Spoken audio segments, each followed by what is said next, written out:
다 같이 신앙 고백 드리겠습니다. 전능하사 천지를 만드신 하나님 아버지를 내가 믿사오며 그 외아들 우리 주 예수 그리스도를 믿사오니 이는 성령으로 잉태하사 동정녀 마리아에게 나시고 본디오 빌라도에게 고난을 받으사 십자가에 못 박혀 죽으시고 장사한 지 사흘 만에 죽은 자 가운데서 다시 살아나시며 하늘에 오르사 전능하신 하나님 우편에 앉아 계시다가 저리로서 산자와 죽은 자를 심판하러 오시리라. 성령을 믿사오며 거룩한 공회와 성도가 서로 교통하는 것과 죄를 사하여 주시는 것과 몸이 다시 사는 것과 영원히 사는 것을 믿사옵나이다. 아멘. 찬송가 88장, 구찬송가 88장 1절과 2절 부르시겠습니다.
오늘 하나님의 말씀은 출애굽기 32장 1절에서 6절까지의 말씀입니다.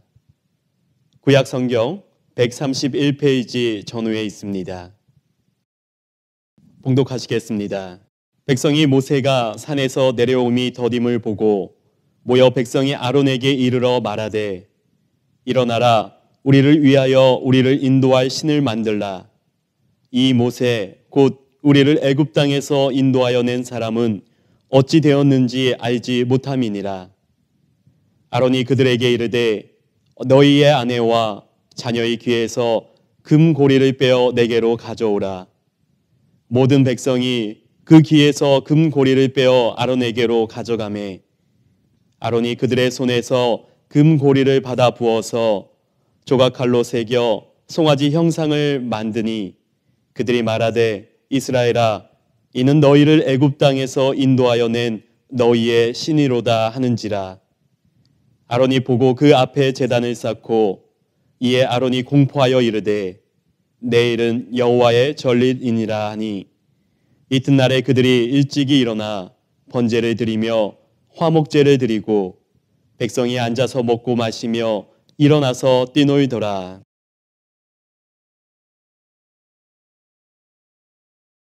이스라엘 백성들의 출애굽 이후의 삶은 광야 생활이었습니다. 가나안 땅에 들어가기까지 이스라엘 백성들은 광야의 척박한 환경과 여러 어려움들을 이겨내야만 했습니다. 그 과정 가운데 때로는 하나님과 맞서기도 했으며 어떤 때는 하나님의 은혜에 감사해야 하기도 했습니다. 그렇기 때문에 이스라엘 백성들이 광야에서 경험한 것들은 성경의 다른 곳에서 하나님에 대한 반역과 불순종의 결과로 또는 하나님의 은혜와 인도하심의 역사로 소개되어지기도 합니다. 광야의 시험이라는 지난 내용에서 이미 살펴보았듯이 우리가 믿음의 눈으로 이스라엘 백성들의 광야 생활을 바라보면 하나님께서 이스라엘 백성들을 믿음의 여정 속에서 하나님의 구별된 백성으로 삼아주셨다는 것을 알 수 있습니다. 뿐만 아니라 하나님을 더욱 신뢰하고 사랑하며 따를 수 있도록 인도해 주셨다는 것을 고백하게 됩니다. 그러나 오늘 본문에서는 하나님에 대한 이스라엘 백성들의 불순종의 모습인 우상 숭배에 대해서 소개되고 있습니다. 더욱이 바로 앞에 출애굽 20장에서 하나님께서 모세를 통해 우상 숭배를 금하는 10계명의 말씀을 주셨음에도 얼마 지나지 않아 우상을 숭배하는 모습으로 하나님께 맞섰다는 것을 알 수 있습니다. 이렇듯 우상 숭배는 이스라엘 백성들에게 가장 큰 도전 중에 하나였습니다. 그렇기 때문에 이스라엘 백성들이 출애굽 때부터 가나안을 정복하고 선지자들이 활동하던 시기에까지 가장 많이 논의되었던 문제이기도 했습니다. 따라서 이스라엘 백성들의 우상 숭배가 어떤 모습으로 나타나게 되었는지를 알아보고 우리에게 주시는 메시지가 무엇인지 함께 살펴봐야 합니다. 오늘 본문에서 우상 숭배는 참된 예배를 왜곡한다는 것을 알 수 있습니다.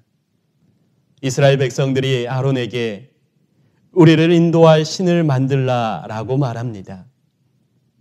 아론은 백성들의 금을 받아 부어서 송아지 형상을 만들었습니다. 그리고 그 앞에 제단을 쌓고 제사를 드리게 됩니다. 이스라엘 백성들은 자신들이 진정한 하나님을 예배하고 있다고 생각했을지도 모릅니다.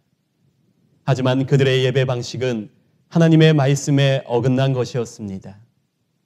오히려 하나님께서는 올바른 예배를 위한 성막 규정과 율법을 주셨음에도 이스라엘 백성들은 그것을 따르지 않고 우상을 만들어 섬겼던 것입니다. 우상 숭배는 하나님의 말씀을 단절시켰습니다. 하나님의 말씀에 순종하고 그 말씀을 따르는 거룩한 하나님의 자녀로서의 모습을 망가뜨렸습니다. 결국에는 하나님께 드리는 참된 예배를 마치 진정한 예배인 것처럼 왜곡시키고 말았던 것입니다. 그것은 하나님의 말씀을 왜곡하는 것과도 같은 것입니다. 오늘날 우리가 우상 숭배를 살펴봐야 하는 이유에 대해서 바울은 고린도전서 10장 6절과 7절 말씀을 통해서 잘 이야기해 주고 있습니다. 고린도전서 10장 6절 7절 말씀을 제가 읽겠습니다. 이러한 일은 우리의 본보기가 되어 우리로 하여금 그들이 악을 즐겨한 것 같이 즐겨하는 자가 되지 않게 하려 함이니 그들 가운데 어떤 사람들과 같이 너희는 우상 숭배하는 자가 되지 말라. 기록된 바 백성이 앉아서 먹고 마시며 일어나서 뛰논다 함과 같으니라. 오늘 우리가 이스라엘 백성에게 나타났던 우상 숭배에 대해서 주의를 기울여야 하는 것은 우상을 숭배하는 악을 따라가지 않게 하기 위해서입니다.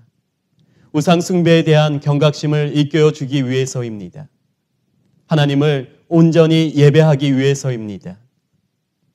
오늘 말씀에서 우상 숭배는 하나님의 말씀을 떠나 참된 예배를 왜곡하는 결과를 초래했습니다. 그런데 참된 예배를 왜곡하는 과정에서 이스라엘 백성들의 모습을 좀 더 이해할 필요가 있습니다. 왜 금송아지 형상을 만들게 되었을까요?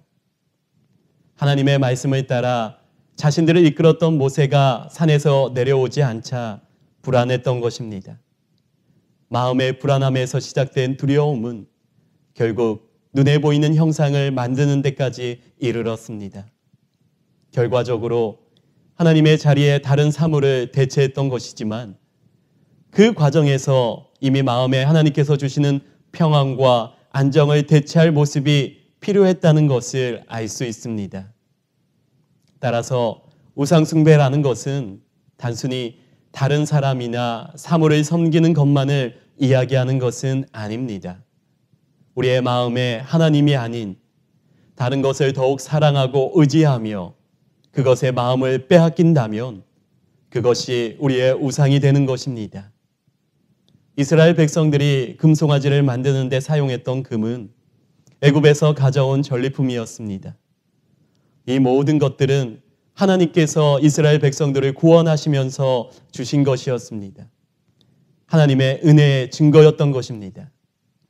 그런데 이스라엘 백성들은 하나님의 은혜를 우습게 여겼고 이것으로 우상을 만들어 섬겼습니다.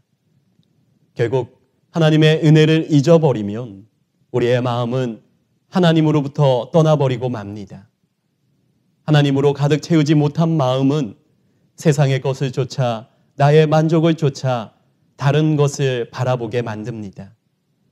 그렇게 채워지는 것이 바로 우리의 우상이 되는 것입니다.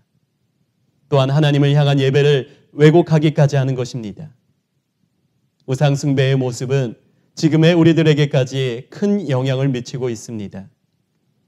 어떤 우상이 나의 신앙생활을 방해하고 하나님의 말씀을 왜곡하고 있는지 우리들의 모습을 되돌아봐야 합니다.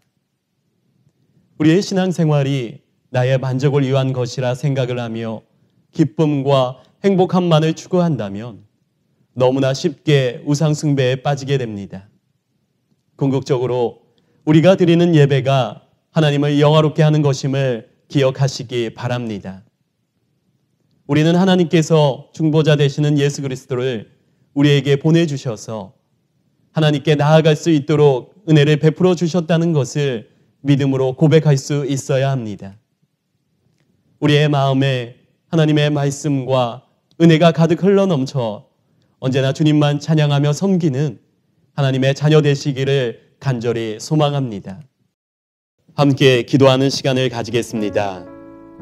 먼저 코로나19 문제에서 벗어나도록 나라를 위해서 기도하고 다음으로 교회와 가정, 개인의 기도 제목을 위해서 기도하겠습니다.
사랑의 주님 아버지 감사합니다.